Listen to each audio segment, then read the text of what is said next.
we're going to carry on looking at Habakkuk. Now, that's difficult. Okay, so can we recap the story so far?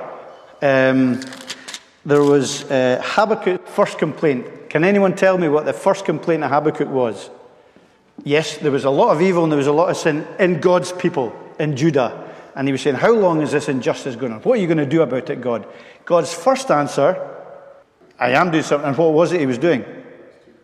There's this terrible injustice happening. There's no law keeping. There's idolatry in Judah. And, Habakkuk says, how long? What are you going to do about it? And God says, well, I'm going to send the Babylonians. And I'm going to send the Babylonians to destroy and to take Judah into captivity. That's the answer. So the second complaint comes in from Habakkuk. And what's that? The first answer from God is, I'm sending Babylon.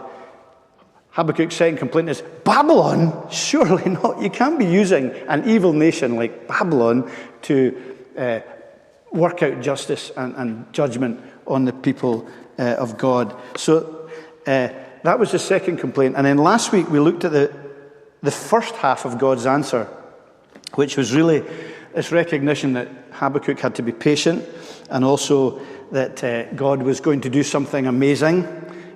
He was eventually going to redeem the people, and in the appointed time there would be relief for Judah in terms of the Babylonian captivity being broken, but also a greater appointed time, and we looked at that briefly, at being Jesus, the coming of Christ, at exactly the right time. So that's where we are so far. Now we're coming to the second half of God's answer, because what Habakkuk was worried about was that God didn't really care about justice, and God was allowing evil things to happen. And so God brings his answer in the next section. So this is the 5 woes that God brings upon the Chaldeans or the Babylonians. In other words, he's using them to execute his justice, but that doesn't exempt them from judgment, because they are not believing and following and loving God, okay? So, why don't we split up the reading, and we'll have different people doing the different woes. Okay, so there's 5 woes. So who wants to read the first woe? It's verses 7 and 8. 7. I'll start with verse 6. Shall not all these take up their taunt against him, scoffing and riddles for him, with scoffing and riddles for him, and say. So in other words, God is saying here, he's personifying Babylon as an individual an individual person. And all those that are referred to there is referring to the people of Judah who will eventually see God's judgment. Okay, so who wants to read the first section? Simon, there, look at that. So I like to see hands up. Verses 7 and 8. Will not your days suddenly arise, and those awake will make them tremble? Then you will be spoiled for them, because you have plundered many nations. All the remnants of the peoples shall plant you for the blood of man and violence to the earth, to cities and all who dwell in them. Okay, that's woe number 1. Second woe, 9 to 11. Who's going to do that?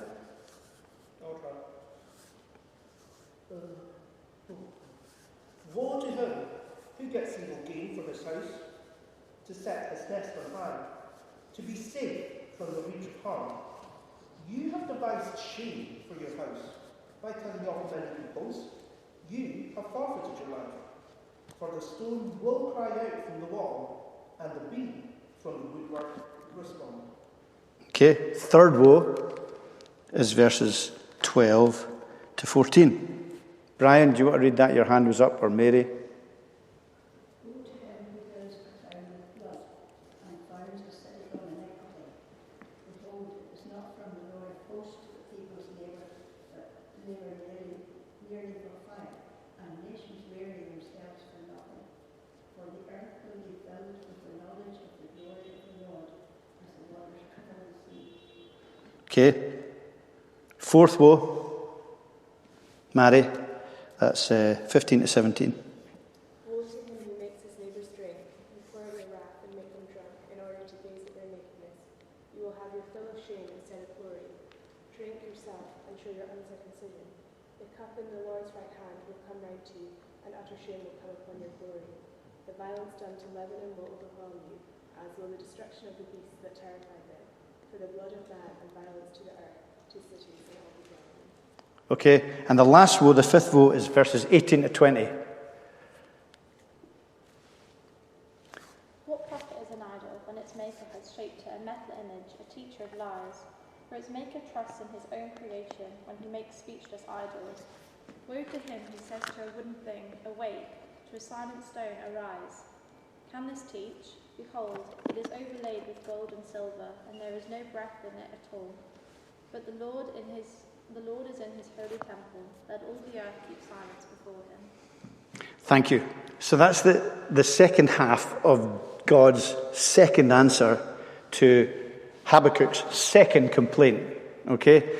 And what basically we have these 5 judgment calls by God on Babylon, and wider than Babylon, just on the kind of things that we see that God is unhappy with. Now, biblically, a cry of woe, when you get woe, originally what happened was a woe was usually associated with a funeral. So people would cry out woe and would cry out the name of the person who had died at a funeral. It was an expression of grief and loss. You know, we're very unexpressive at our funerals and quiet. But in the ancient Near East, it was very, it was very expressive, and there would be these cries of woe because of someone who had died. But the prophets in the Bible took that expression of grief and applied it to those who were alive, and it became synonymous with God's judgment, God's cry of justice. And when you have woe in the prophecies, it means it's a word coming from God of judgment for people who are as good as dead, because they were rebelling against him. And this series of 5 woes was given to Habakkuk personally, which we believe he went on then to tell the people of Judah, to encourage them that God's judgment would come upon Babylon, even though Babylon was being used by God, and it's foretelling the coming doom of this great, powerful nation. And that's important. That's important in lots of different ways for us as well today, to recognize God's hand in history and what happens. So I'm going to quickly go through these woes. The first woe that was read, woe to him who heaps up what is not his own, for how long, and loads himself. It's actually, I'm an old-timer, okay? And you get set in your ways when you're an old-timer. And I use the NIV UK version, okay? And for these kind of poetic parts of Scripture, the NIV is slightly more of a dynamic equivalence rather than a direct translation. But it's sometimes its poetry is easier to understand than the more literal ESV. So that I'm going to kind of read from that as well, from the NIV. So what he's saying in this first woe is he's talking about how much the Babylonians have gained strength by stealing, by extortion, and by pillage. And the cry goes out, how long was this going to go on? And God is saying, yep, you've made your success that way, but very shortly debtors will arise sorry, I'm going to find it in my own. Yeah. Will not your debtors suddenly arise? Will they not wake up and make you tremble? Then you will become their victim, because you have plundered many nations. And God is saying that, really what he's saying to them is that in God's time, Babylon itself, who has extorted and who has crushed this nation, will themselves be the victims of extortion and being crushed. And that, of course, happened with the Medes and the Persians, who destroyed and broke the Babylonian power. And in many ways, there's kind of a New Testament parallel, was that the measure that you use is the measure you will be judged by in Matthew 7. And it's saying, if that's how you act to others, others will act like that to you. And that can be at a personal level, but it's also here, obviously, at a national level. And God is saying, your sin will always be judged, Babylon. Sometimes it will be through payback from another nation because of your injustice, or sometimes it will be on the last day. Your sin will always be paid back. First woe. Second woe, woe to him who builds his realm by unjust gain, set his nest on high to escape the clutches of ruin. You have plotted the ruin of many, shaming your own house, and forfeited your life. The stones of the wall will cry out, and the beams of the woodwork will echo it. And he's speaking here about building dynasties, trying to build them high up above opposition and security, and doing it unjustly. Aggressive expansionism, destroying the national identity of other nations in order to do so, dispossessing them, using their workforce in the wrong way. And there's a great reminder of this in Daniel chapter 4. I think Corey might have mentioned this before. When God brings down Nebuchadnezzar, who represents Babylon, who's the king, and he says that all this happened to King Nebuchadnezzar. 12 months later, as the king was walking on the roof of the royal palace of Babylon, he said, "Is not this great Babylon I have built as the royal residence by my mighty power and for the glory of my majesty?" It's exactly what God's speaking about in that second woe. A king representing a nation taking all the glory for himself away from God. And then we have these words, even as the words were on his lips, a voice came from heaven. This is what is decreed for you, King Nebuchadnezzar. Your royal authority has been taken away. You will be driven away from people and will live like the wild animals. You will eat grass like the ox.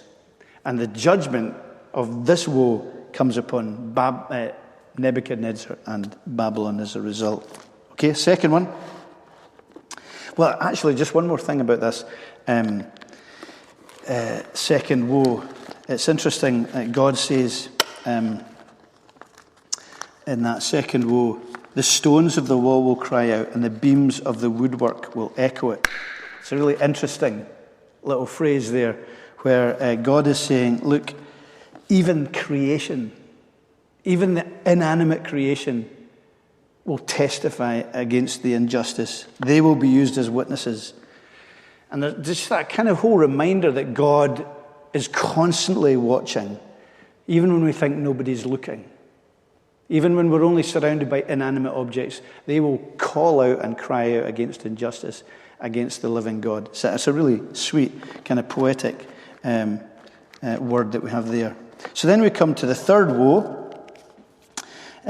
Woe to him who builds a city with bloodshed, establishes a town by crime.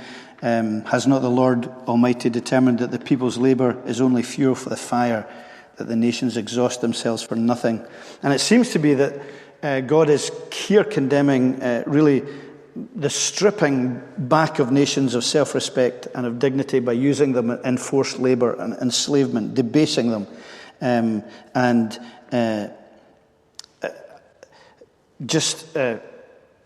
the cities becoming places of moral degeneracy and corruption. Jeremiah 51 speaks about it again with Babylon. This is what the Lord Almighty says: Babylon's thick wall will be levelled, her high gates set on fire. The peoples exhaust themselves for nothing. The nation's labour is only fuel for the flames. It's very similar words. Is that the slavery is an abuse of humanity and is a waste of their creative gifts and of their dignity. And the buildings that they are building will not last, God says, because of God's glory. And God's glory will be something that can never be broken. Fourth woe, 15 to 17. Woe to him who gives drink to his neighbours, pouring it from the wineskin until they are drunk, so that he can gaze on their naked bodies. He will be filled with shame instead of glory, and so on.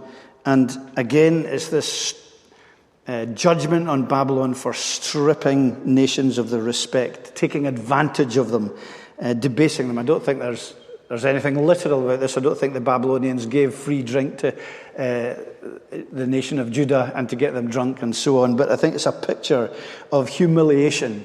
It's a picture of just stripping them of anything, being stripped naked. Jesus being stripped naked is that whole picture of humiliation and exposure and a lack of dignity. And he says in verse 16, woe to him who makes his neighbour drunk. You pour out your wrath and make them drunk in order to gaze on their nakedness. You will have your fill of shame instead of glory. Drink yourself and show your uncircumcision. The cup in the Lord's right hand will come round to you. That's just what's often used of God in judgment is a cup of wrath that the nations have to drink. They will not be exempt, even though they're being used by the Lord. They'll not be exempt from judgment. Now, I want to step out of the passage just for a moment, quickly, to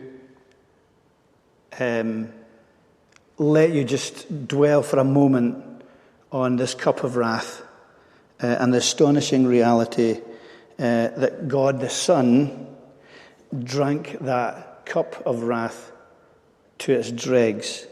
John 18 and verse 11, Jesus commanded Peter, put your sword away, shall I not drink the cup the Father has given me?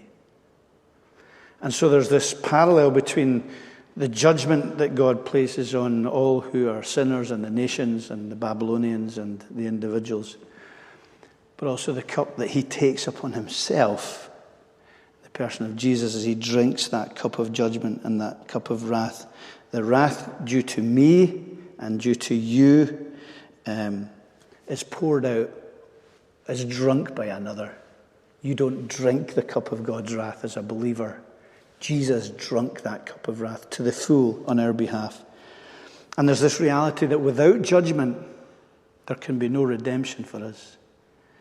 And even without the judgment that's meted out here on Judah, there's no remnant that comes back. There's no hope for them because God is working out his justice. But in God's judgment, we therefore recognize that there's redemption and our cup is empty because it's been drunk. And I want you to meditate on that and think about that. It's very easy for us, it's so easy for us to be complacent and to think what Jesus has done is no big deal. All the time I find that for myself. And yet we have this astonishing reality. You've got a short straw just now because I'm doing both sermons on Sunday as well, and I've done this sermon, so what you'll probably find is there's lots of things that are intertwining and fusing in, and I'll repeat things. But I hope they'll be repeated because the themes are quite similar. But let's remember that we don't deserve the great grace and love of God, but his irresistible grace is ours because of what has happened on the cross. The cross speaks of the unquestionable reality of judgment, of every single sin. And that's in many ways what has been spoken of here by God. So the fifth woe, the last woe here, and we're really only scanning it very quickly. The fifth woe is really all about idolatry. Of what value is an idol since a man has carved it, or an image that teaches lies? For he who makes it trusts in its own creation. He makes idols that cannot speak. Woe to him who says to wood, come to life. And the word for idols there is kind of godlets, little gods, tiny gods, but dead gods.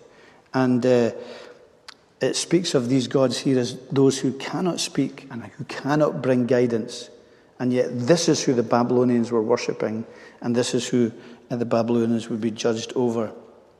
They were focusing on created things and had no relationship with the living God. They worshipped idols because it was easier, because it gave them what they want, because they could live any way they wanted as a result.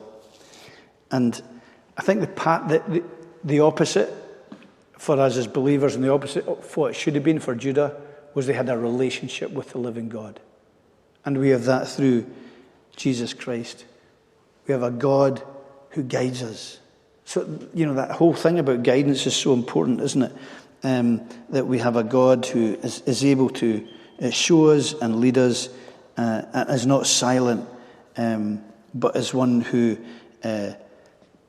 shows and who we can reciprocate love and relationship with. And so there's this reality of recognizing that when we replace God with anything in our lives, we can't know relationship with the divine, and we can't know guidance from him and help and redemption. And so the greatest mistake we can make is leaving God out of our lives. And yet it's the deepest temptation. That's the paradox of our lives, is that it's the daftest thing to do, but it's the thing we're tempted most to do. And that's the paradox of the human condition. But it comes under God's judgment when we replace him with idols, as it was the case here. So whether it's idolatry, or whether it's injustice, or whether it's slavery, or whether it's stealing, or whether it's setting dynasties up and setting power in their own place, God is saying to Habakkuk in answer to his complaint, and also to us, that every single sin will be judged and will be dealt with. So I think as we close, there's two perspectives. One is the way we look at the world in the light of quite a difficult and slightly a passage that we don't feel touches our day-to-day lives in many ways. The way we look at the world, and also the way we look at our own lives in the light of the fact that every single sin will be judged, and in the light that God is absolutely just, either in punishing sin on the last day or in punishing sin in his own Son, Jesus Christ. So the way we look at the world then, we begin to see it the way God sees it here, because this is a national, international focus that God has here on Babylon and on Judah and on what's happening. We can see what God hates at a global or national level, things that we maybe seem powerless over, and the world in which we live seems to relentlessly mock the reality of God, and what we see, as we've seen before, seems incompatible with who he is, the world that he has created, the stealing, the extortion, the corruption, the destructive power building, the modern slavery, the injustice, the debasing of others, the cheapening of life, idolatry. We can see these woes almost perfectly describing the world we live in, whether it's Ukraine or civil war in Yemen, or economic corruption that we see around us, or the abuse of power, or modern slavery, or the relegation of God at almost every level, and the philosophy of secular humanism. We see all around us, just as Judah saw it with Babylon. And maybe we ask the same question: how long? And that question of verse 6. For how long? How long? Someone very close to me in my family this week was opening the fridge, was hearing about, and was just talking about the raging fires in Europe and everything. I said, yeah, I think the end's close. Might not be wrong. Of course, that might not be the case. But nonetheless, there's this recognition that this world will not go on forever in its rebellious state against God. How long? And yet we remember, just as it seemed miserable for Judah here to be enslaved by Babylon, we remember that Babylon was destroyed. And we remember that nations since then, great nations, have been destroyed. And the kingdom of evil was defeated on the cross and will be ultimately destroyed when Jesus returns. And it's interesting that Revelation 18, speaking about the end time when Jesus comes back and the kingdom of darkness, calls it Babylon. It calls it Babylon. So there's this connection between what is spoken of here and what happened to Judah with the whole of the realm of evil and the kingdom of darkness. And it's spoken of, so, the great prostitute Babylon, as it's spoken of in Revelation 18 and 17. So there is, we look to a future end. And we all look forward to that. We're in that place between Christ's first and his second coming. And there will be their day, as verse 14 says, when the earth will be filled with the knowledge of the glory of the Lord as the waters cover the sea. And the great revelation of the glory of the Lord is Jesus Christ. Hebrews 1:3, the Son is the radiance of God's glory, the exact representation of his being. And so one day, God's glory will cover all of the world. And that is what we look forward to, a fundamental change, a revolution of goodness like no other. So we need to, I think,